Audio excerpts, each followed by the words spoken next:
Saan pong presyo? Presyo po ba ng product Yeah. ko? Oh, yeah. Or, Pwede rin. I'm talking about the product.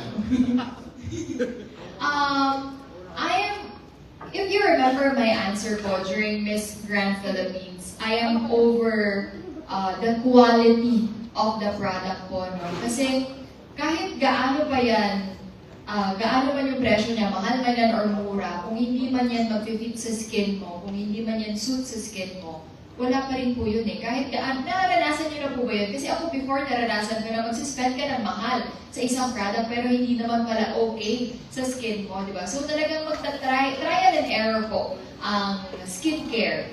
May it be in the face, may it be in the body. So kailangan lang talaga makita natin, itatry lang natin. So ako po, ang kinoconsider ko po talaga, itatry ko po muna. Nag-tip po kami ni Sir Dave, ang sabi ko po, Kinukuha niya po talaga ako. Sabi ko, Sir Dave, patry mo na po ng product. Remember, Sir Dave?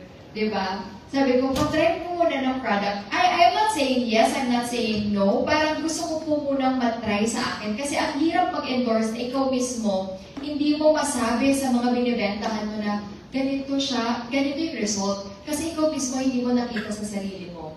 So kahit po makita nyo, meron yan sa Manila na condo ko, meron yan sa Pampanga, gamit na rin po yan ng parents ko.